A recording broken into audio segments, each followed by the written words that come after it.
Godavari global university Rajahmundry engineering, agriculture, pharmacy, health sciences degree కోర్సులకు అడ్మిషన్లు జరుగుతున్నవి. నమస్తే, వెల్కమ్ టు సుమన్ టీవీ. నేను మీ సాయి భైరి.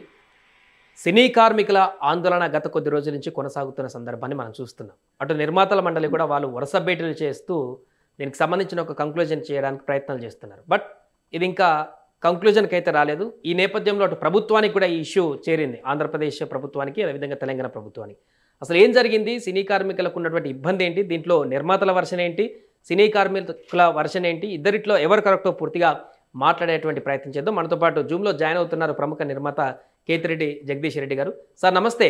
నమస్తే బ్రదర్. సార్ ఏంటి ఇన్ని రోజులు అవుతుంది, ఇంకొక కంక్లూజన్ రావట్లేదు, కార్మికుల ఆందోళన, వారు పెంచమన్నటువంటి వేతనాలు న్యాయమేనే అంటూ వాళ్ళు అంటున్నారు. నిర్మాతలు మాత్రమేమో ఇది వ్యాపారం కాదు, మా బిజినెస్ కాదు, అంతా మేము చేయలేమంటూ నిర్మాతల నుంచి కూడా వారి అభిప్రాయం వస్తున్నట్టుగా తెలుస్తుంది.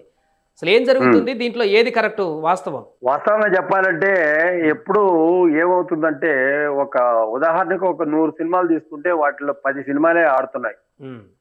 90 సినిమాల వరకు వాటికి ఏంటంటే ఆడడం కానీ, సినిమా థియేటర్లో పడడం కానీ ఇవేం జరగట్లేదు. ఎక్కువగా చిన్న నిర్మాతల సినిమాలే ఎక్కువగా ఉంటున్నాయి, స్మాల్ ప్రొడ్యూసర్స్ సినిమాలే ఎక్కువగా ఉంటున్నాయి. పెద్ద సినిమాలు చాలా తక్కువ ఉంటున్నాయి ప్రొడక్షన్ లో. ఇంతకు ముందు పెద్ద నిర్మాతలు చిన్న సినిమాలు కూడా తీసేవాళ్ళు. ప్రతి ఒక్క డైరెక్టర్ అయితేమి, ఎవరైతే ఇప్పుడు డైరెక్టర్ రాఘవేంద్రరావు అయితేమి, అదే విధంగా దాసర్ గారు అయితేమి, వీళ్ళందరూ కూడా ఫస్ట్ చిన్న సినిమా నుంచి వచ్చిన వాళ్ళే. ఇప్పుడు వాళ్ళు పెద్ద దర్శకులు అయిపోయారు. అదే విధంగా చిన్న సినిమా అనేది పుట్టినిల్లు లాంటిది. కాబట్టి ఏంటంటే చిన్న సినిమాని చంపేదానికి ప్రయత్నం చేయకూడదు అనమాట. కార్మికుల కోరికల్లో న్యాయమైన కోరికలు అయినప్పటికీ కూడా ఒక వ్యవహారం ఉన్నది. ఆ వ్యవహారాన్ని 3 సంవత్సరాల నుంచి పెంచకుండా సడన్ గా ఈ రోజు పెంచడంలో గల కారణాలు ఏమిటి, అదే విధంగా ఈ కాస్ట్ ఆఫ్ ప్రొడక్షన్ ఎందుకు పెరిగిపోతుంది, చిన్న సినిమాకి ఎందుకు కాస్ట్ ఆఫ్ ప్రొడక్షన్ పెరుగుతుంది, పెద్ద సినిమాకి కాస్ట్ ఆఫ్ ప్రొడక్షన్ ఆల్రెడీ అది పరిధిని దాటి ఉందని చెప్పవచ్చు. ఎందుకంటే పాన్ ఇండియా సినిమాలు అంటున్నారు కాబట్టి వాటి దృష్టి అంతా ఏమి ఉండడం లేదు. రాష్ట్ర ప్రభుత్వాలు ఏ రకంగా వీటికి సినిమాలు తీసే నిర్మాతలకి ఏ రకంగా ప్రోత్సాహాలు ఇస్తున్నాయి. ఇప్పుడు మధ్యప్రదేశ్ లాంటి గవర్నమెంట్ అయితేమి, యూపీ లాంటి గవర్నమెంట్ అయితేమి, ఇక్కడ ఏ సినిమా ఏ భాష అనే సంబంధం లేకుండా వాళ్ళ ఊర్లో పోయి షూటింగ్ తీస్తే దాంట్లో కాస్ట్ ఆఫ్ ప్రొడక్షన్ లో వాళ్ళు సగం వరకు ఇవ్వడం జరుగుతుంది. అదే విధంగా తెలంగాణ రాష్ట్రంలో అయితేమి, అదే విధంగా ఆంధ్రప్రదేశ్ లో అయితేమి ఏ రకమైన ప్రోత్సాహకాలు కూడా ఇప్పుడు లేవు. చెన్నై నుంచి ఇక్కడికి తీసుకొచ్చినప్పుడు చలనచిత్ర పరిశ్రమలో చాలా ప్రోత్సాహాలు ఇచ్చి చిన్న సినిమాని అన్నిటినీ బతికించారు. ఆ కాలంలో చిన్న సినిమాని ఇండస్ట్రీని ఈ రోజు కాపాడేది చిన్న సినిమా మాత్రమే. కార్మికుల యొక్క వ్యవహారంలో మాత్రం ఖచ్చితంగా వాళ్ళ వ్యవహారంలో తప్పు లేదని చెప్పవచ్చు 100%. కాకపోతే ఏంటంటే ఒక 10 యూనియన్ల వరకు, అంటే ఎవరైతే డైలీ వేజెస్ తీసుకుంటారో వాళ్ళు 13 యూనియన్లు ఉన్నారు. మొత్తం 24 క్రాఫ్ట్లలో 13 మంది ఉన్నారు, 13 క్రాఫ్ట్లు ఉన్నారు. 13 క్రాఫ్ట్లో 10 క్రాఫ్ట్ల వరకే ఇస్తాము. 3 క్రాఫ్ట్లు డాన్స్, టెక్నికల్ అంటే ఈ ఫోకస్ పుల్లర్స్ అయితేమి, ఇతరత్ర టెక్నికల్ టీమ్ అయితేమి, అదే విధంగా డాన్సర్స్ అయితే వీళ్ళ ముగ్గురికి మాత్రం 30% పెంచేదానికి, ఏ విధంగా ఎంతో కొంత పెంచేదానికి కూడా వాళ్ళు చలనచిత్ర పరిశ్రమ సిద్ధంగా లేదు అని చెప్పి ఒక వర్షన్ అనేది వినపడింది.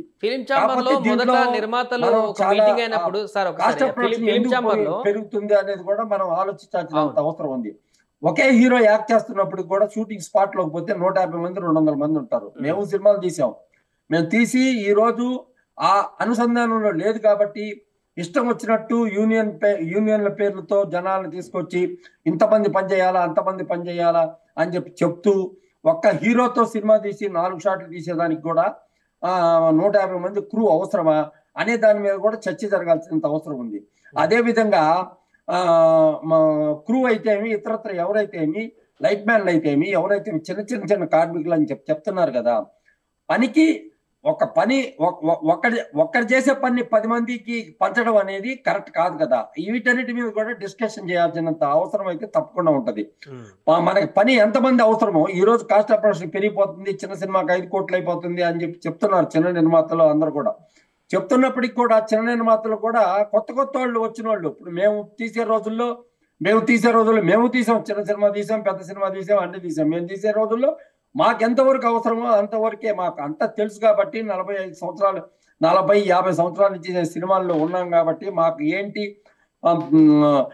షూటింగ్ ఎలా జరుపుకోవాలా, ఏంటి, ఎంతమంది కావాలా, మనకి స్టాఫ్ ఎంతమంది ఆర్టిస్టులు కావాలా, ఎంతమంది కావాలా, ఇవన్నీ ఆర్టిస్టులు బట్టి మనం క్రూను పెంచే విధానం ఉందే కానీ, అంతేగాని యూనియన్ ప్రకారం వాళ్ళని తీసుకోవాలి వీళ్ళు తీసుకోవాలని చెప్తే దానికి ఏ విధంగా కూడా నిర్మాత వచ్చి నిర్మాత తెలుసుకోకుండా ఈ రోజు అంతా అయిపోయిన తర్వాత ధర్నాలు, రాష్ట్ర రోకాలు అవన్నీ చేస్తూ ఉద్యమం అనేది సమ్మెలో ఒక భాగం మాత్రమే. కానీ ఈ సమ్మె చూస్తే స్పెషాలిటీగా ఏంటంటే 30% ఎవరిస్తారో, సమ్మె అంటే మొత్తం స్పందించిపోవాలి, కానీ సినిమా పరిశ్రమ 30% ఎవరిస్తారని రాసిస్తే వాళ్ళు వచ్చి పాల్గొనొచ్చు అని ఒక ఆప్షన్ ఇచ్చారు. అది ఆప్షన్ ఎక్కడ ఉండదన్నమాట. సమ్మె అనేది సమ్మె, ప్రొడ్యూసర్లు కానీ మేము సమ్మె చేస్తున్నాము, మీరు సమ్మె చేస్తున్నారు అన్నప్పుడు ఆ ప్రొడ్యూసర్లు ఏ సినిమాలు నిర్మిస్తున్నారో వాళ్ళందరినీ కూడా ఆ కట్టడి చేయాల్సినంత అవసరం ఈ ప్రొడ్యూసర్ కౌన్సిల్ కానీ అదే విధంగా వాళ్ళకి కానీ ఉంది. వాళ్ళేమో లెటర్లు ఇచ్చి షూటింగ్లు వాళ్ళ పాటికి వాళ్ళు జరుపుకుంటా ఉన్నారు. అదే విధంగా వీళ్ళు ఇక్కడ ఎవరు గెలుపు పొందారా అనే దాన్ని చెప్పాల్సి వస్తే ఎవరు గెలుపు పొందారు, యాజ్ పర్ లెక్క ప్రకారం ఏం జరుగుతుంది, 11 షూటింగ్ల వరకు జరిగినాయి, నిన్నటి వరకు జరిగినట్టున్నాయి, 11 షూటింగ్ల వరకు జరిగినాయి. లెటర్ ఇచ్చి 30% వాళ్ళు ఏదైతే కోరుతున్నారో ఆ 30% మేము చెల్లిస్తామని చెప్పంటే అని వాళ్ళ షూటింగ్లు మాత్రమే జరిగినాయి. ఇది సమ్మె ఎలా అవుతుంది? అదే విధంగా అక్కడ ఉన్న ఫెడరేషన్ అధ్యక్షుడు మొన్న ఫెడరేషన్ సభ్యుల్ని ఉద్దేశిస్తూ జూబ్లీహిల్స్ లో 28,000 మంది ఓటర్లు ఉన్నారు సినీ కార్మికులు అని చెప్తున్నాడు. అంటే ఏంది, బై ఎలక్షన్ ఉంది కాబట్టి చెప్తాడా? ఇవన్నీ రాజకీయ అంశాలను ఎందుకు జోడిస్తున్నారు? ప్రజా చైతన్యంలో జనం యొక్క బాధల్ని పట్టించుకోవాలి, కానీ మీరు చెప్పేది ఇండైరెక్ట్ గా ఏం చెప్తున్నారు? మేము 28,000 మంది ఉన్నాము, ఇక్కడ బై ఎలక్షన్ వస్తుంది కాబట్టి మా ఓట్లు మీకు అవసరం కాబట్టి ప్రభుత్వం మాకు లొంగి మా సమస్యలని, మా డిమాండ్లు అన్నిటి కూడా నిర్మాతలని ఒప్పుకునే విధంగా చెయ్యాలని చెప్పే ఇండైరెక్ట్ అల్టిమేటం జారీ చేసినట్టే కదా. కాదు, ఇక్కడ జగదీష్ గారు ఒక అంశం, ఇక్కడ పెద్ద సినిమాలు విడుదలైనప్పుడు జరగవలసిన వ్యవహారం ఇదంతా మార్చి నెలలో జరగాల్సిన వ్యవహారాన్ని ఇప్పటి వరకు ఎందుకు ప్రొలాంగ్ చేశారు, ఆగస్టు వరకు ఎందుకు ప్రొలాంగ్ చేశారు మేము అడుగుతున్నాము, వాళ్ళు ఏం స్పందించలేదు అని చెప్తున్నారు. ఇక్కడ ప్రధానంగా చెప్పాలంటే, మనం దీంట్లో చెప్పాలంటే ఇది వాళ్ళకి యాజ్ పర్ బైలా ప్రకారం వాళ్ళ యొక్క ఎలక్షన్ జరపాల్సిన సందర్భంలో ఇటు ఫిల్మ్ ఛాంబర్ అయితేమి, అదే విధంగా ఈ ఫెడరేషన్ అయితేమి ఎలక్షన్ జరపాల్సిన సందర్భం ఉందన్నమాట. ఆ సందర్భంలో ఇటువంటి వివాదాన్ని ముందుకు తీసుకొచ్చి ఎలక్షన్ జరగకుండా చూసేదానికి ఒక కుట్రపూరిత వాతావరణంలో ఇవన్నీ జరుగుతున్నాయని చెప్పవచ్చు. ఎందుకు చెప్పవచ్చు అంటే, ఇక్కడ బలిపశువులు అయ్యేది సామాన్య కార్మికులు మాత్రమే. కార్మికులు అన్ని తెలుసుకోవాలి. మీకు పెంచేదానికి మాకు ఏ విధమైన బాధ లేదు, మీకు పెంచేదానికి 100% కరెక్ట్. అది ఎంత పెంచాలా ఏంటని చర్చల ద్వారా మనం సాగిస్తాము, చేసుకుంటాము, అన్ని చేసుకుంటాం. ఒక్కొక్క విధానంలో మాట్లాడచ్చు. కానీ ఫిల్మ్ ఛాంబర్ కి జూలై నెలలో యాజ్ పర్ బైలా రూల్స్ ప్రకారం జూలై నెలలో ఎన్నికలు జరపాలి. అదే విధంగా ఈ ఫెడరేషన్ కూడా అదే కొంచెం ఆల్రెడీ వాళ్ళ పీరియడ్ 2-3 నెలలు అయిపోయినట్టుంది. అయిపోయినప్పుడు ఇప్పుడు అగ్రిమెంట్లు వాళ్ళు ఎలా వేస్తారు, ఏ హక్కు ప్రకారం వేస్తారు? ఎన్నికలు జరిపించాల్సిన బాధ్యత ఉంది. ఎన్నికల కోసం మేము ఆల్రెడీ డిమాండ్ చేసాం. ప్రొడ్యూసర్ దాంట్లో డిమాండ్ చేసినప్పటికీ ఎన్నికలు జరపకుండా మీరు కొత్త రకమైన వివాదాన్ని సృష్టించి ఈ వివాదంతో కంటిన్యూ అవ్వాలని ప్రయత్నించడం ఎంతవరకు కరెక్ట్ అనేది మీరు ఆలోచించుకోవాల్సిన వ్యవహారం. జగదీష్ గారు ఒకటే అంశం, ఒక విషయం ఏంటంటే, ఇప్పుడు చర్చకు వస్తున్నటువంటి వీళ్ళని సినిమా పరిశ్రమ పెద్దలుగా ఎలా పరిగణలోకి తీసుకుంటారు అని చెప్పి నేను ప్రశ్నిస్తున్నా. కోమటిరెడ్డి వెంకటరెడ్డి గారిని ప్రశ్నిస్తున్నా. వీళ్ళు జరపవలసిన ఎన్నికలు జరిపి ఇప్పుడు ఏదో ఒక అగ్రిమెంట్కి వచ్చిన తర్వాత రేపు వచ్చే కొత్త కమిటీ వేరే రకమైన వాదాన్ని తీసుకోరాదని గ్యారెంటీ ఏంటి? ఇక్కడ గ్యారెంటీ ఏంటి? ఇప్పుడు ఫిల్మ్ ఛాంబర్ ప్రెసిడెంట్ ఉన్నాడు. అదే విధంగా ఫిల్మ్ ఛాంబర్ లో ఎలక్షన్ జరగాలి. జరిగిన తర్వాత ఇప్పుడు అగ్రిమెంట్ మీద సంతకం చేశారు. ఇదే విధంగా గతంలో కూడా 25% మైనస్ చేస్తాము అని చెప్పి చిన్న నిర్మాతలకు అని చెప్పి ఒక 2022లో ఒక అగ్రిమెంట్ చేశారు. ఆ అగ్రిమెంట్ ప్రకారం ఏ రకంగా కూడా చిన్న నిర్మాతను కాపాడే ఉద్దేశంతో ఎప్పుడు కూడా చేయలేదు. ఇప్పుడు ఒక షూటింగ్ దగ్గరకు పోతే ఒక హీరోయిన్ల మీద వాళ్ళ మీద షాట్లు చేస్తుంటే 200 మంది 300 మందిని ఎందుకు వెచ్చించి కాస్ట్ ఆఫ్ ప్రొడక్షన్ పెరిగిపోయిందని చెప్పి అటు పక్క వచ్చి ఎగ్జిబిటర్ల సంస్థలు ఎగ్జిబిటర్లు ఉన్నాయి. ఇలాగే మీరు సమ్మె కొనసాగిస్తే వాళ్ళు థియేటర్లు మూసేస్తారు. మూసేసినప్పుడు చలనచిత్ర పరిశ్రమ రోడ్డు మీదకి వస్తుంది. ఇవన్నీ ఆచరణలో పెట్టుకోవాల్సినంత అవసరం ఉంది. పర రాష్ట్రాల గురించి మనం మాట్లాడాల్సిన అవసరం లే. అదే విధంగా హీరోలతో చర్చిస్తున్నాం అని చెప్పి మాట్లాడాల్సిన అవసరం లేదు. ఎందుకంటే కేవలం ప్రకటనల